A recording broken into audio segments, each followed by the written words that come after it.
Добро.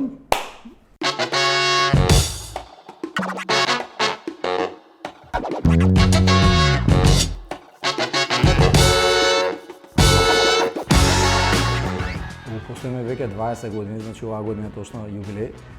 Посебно место, па тоа е еден урбан сончев круг да кажам, со пријатна атмосфера.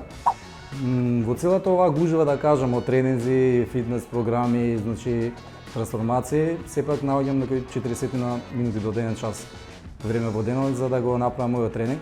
Таму функционираме сите како фамилија. И сега малце неблагодарно да издвојам одредени, меѓутоа не знам, ајде сега во поскоро време Ања Ветерова, Елена Живот со стил тренирале. Стојан Ѓуровски кошаркарот, Кристијано Роналдо, беше се шегувам. Добро, и незаменливата нормално Лило Филиповска која што 10 години веќе вежам заедно со неа. Не, воопшто. До сега во животот воопшто немам пробано капка алкохол. Звучи чудно, меѓутоа е реално.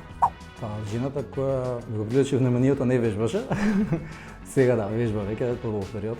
На секој еден час по една чаша вода, некои 2 часа пред тренинг, на секој половина час по една чаша вода и за време на тренинг на секој 15 минути по една чаша вода. Секој доаѓа со нека цел во клуб, генерално девојките или жените нели повеќе внимание обрнуваат на долна дел, нозен или задник и слично, меѓутоа самите цели во самиот тек на тренажниот процес се менуваат. Па добро, еден ден нема да промени ништо. Генерално се гледа неделната, да кажам, неделниот план кој што ќе не води до крајната цел. Правилен тренинг нормално мора да ги содржи трите компоненти, нели загревање, главен дел и завршен, меѓутоа самиот тој за себе нема да биде ефективен доколку не се состои, не влегува во некој метод кој што пак влага во еден систем на структуриран тренинг кој што има основни компоненти, тоа е периодизација и прогресивно оптеретување. Само како таква целина би имала ефект, сам за себе не. Премногу, значи стресот заедно со спињето се еден од главните предуслови за да биде ефективен тренингот. Ете може да кажам дека самиот стрес ако во преголема количина ги исклучува трите основни системи на телото, дигестивен, репродуктивен и имунолошки, со самото тоа го прави неефективен тренингот. Меѓутоа ако е во доволна мера, значи во дозволена граница, тогаш тренингот и исхраната ќе добуваат фантастично.